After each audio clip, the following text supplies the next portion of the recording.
예수께서 그들이 그 사람을 쫓아냈다 하는 말을 들으셨더니 그를 만나사 이르시되 네가 인자를 믿느냐? 주여, 그가 누구시오니까 내가 믿고자 하나이다. 네가 그를 보았거니와 지금 너와 말하는 자가 그이니라. 주여, 내가 믿나이다. 하고 절하는지라. 내가 심판하러 이 세상에 왔으니 보지 못하는 자들은 보게 하고 보는 자들은 맹인이 되게 하려 함이라. 바리새인 중에 예수와 함께 있던 자들이 이 말씀을 듣고 우리도 맹인인가? 너희가 맹인이 되었더라면 죄가 없으려니와 본다고 하니 너희 죄가 그대로 있느니라.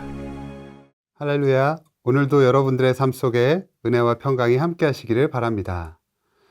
오늘 우리가 읽은 요한복음 9장 35절에서 41절의 말씀은 이 전체 요한복음 9장의 말씀을 통해서 살펴보아야 할 부분인데요. 예수님께서는 나면서부터 맹인된 자를 고치시는 그 놀라운 표적과 그 깊은 의미를 말씀해 주고자 하십니다. 이 이야기는 단순히 맹인이 눈이 뜨이는 사건 그 이상의 메시지를 담고 있는 거죠.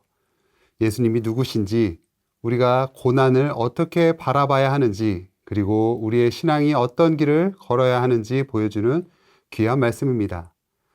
가장 먼저 고난과 죄의 관계를 예수님은 어떻게 보고 계실까요? 오늘 말씀의 앞절에서 이런 내용들이 나오는데요. 제자들이 예수님께 물었습니다. 주님, 이 맹인, 이 사람이 이렇게 태어난 것은 누구의 죄 때문입니까? 본인의 죄 때문입니까? 아니면 부모의 죄 때문입니까? 이런 질문을 왜 했을까요?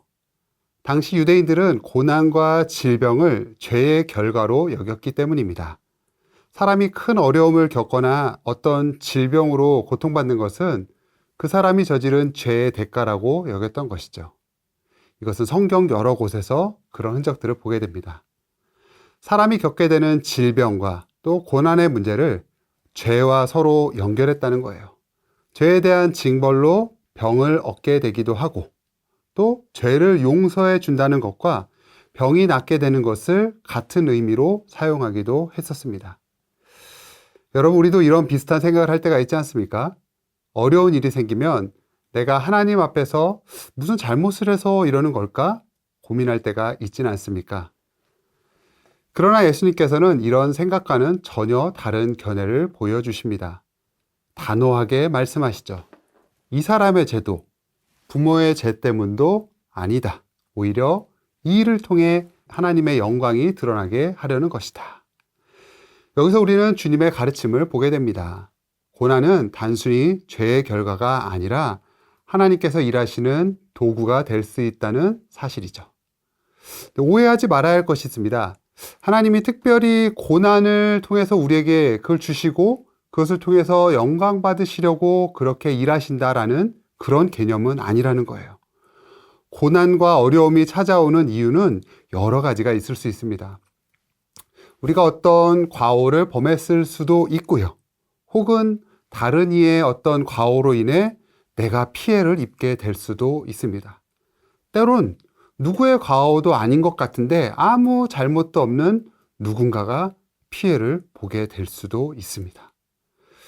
우린 여기서 어떤 정답이나 이유를 찾으려 하면은 길을 잃게 됩니다. 분명한 것은 누구에게나 어떤 고난과 시련이 찾아올 수도 있다는 것이죠. 여러분, 우리 삶의 고난도 마찬가지입니다. 예수님 안에서 고난은 단순한 불행이 아니죠.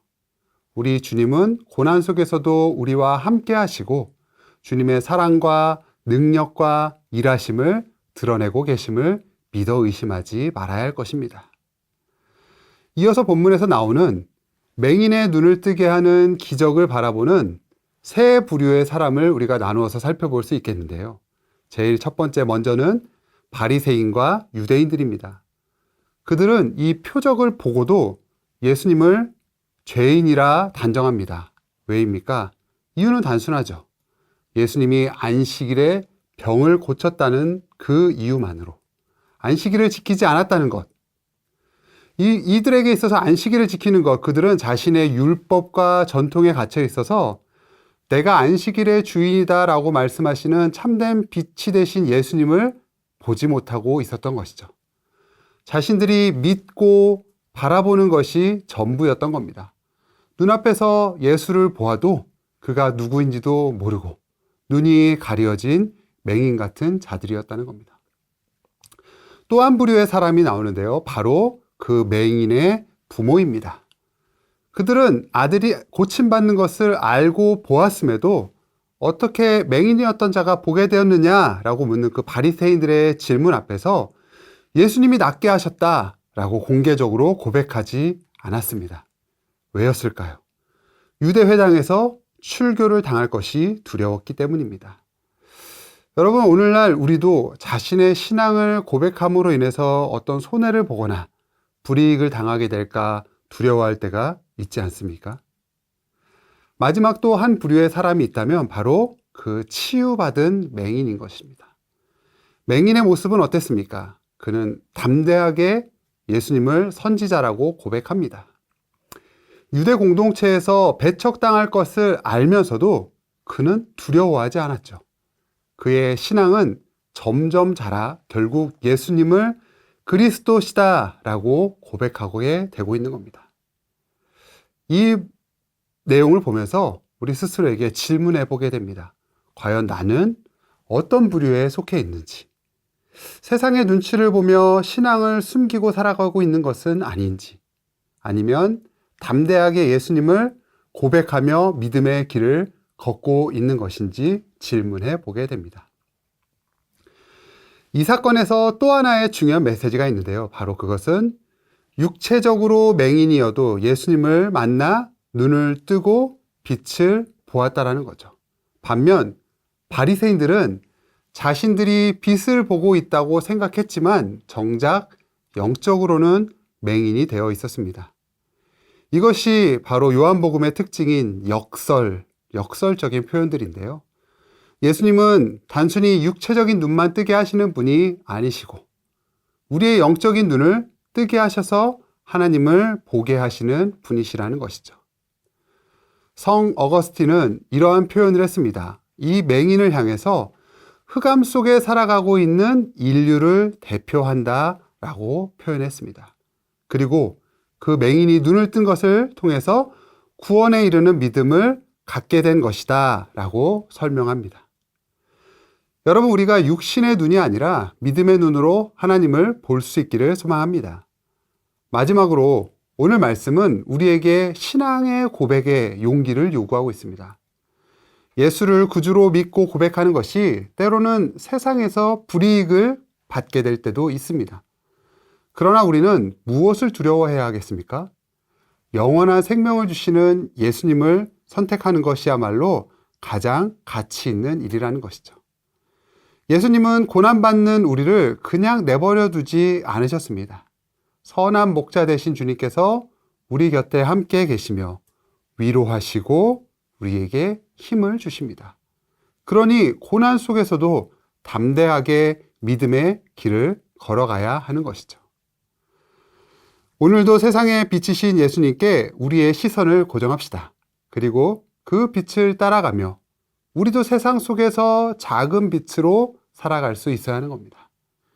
육체적인 눈이 뜨여 있어도 참된 길을 찾지 못하는 맹인이 되지 말고 예수로 인해 눈이 뜨여지고 또한 복음에 합당한 참된 길을 걸어가는 우리 모두가 될 수 있기를 우리 주님은 원하고 계십니다.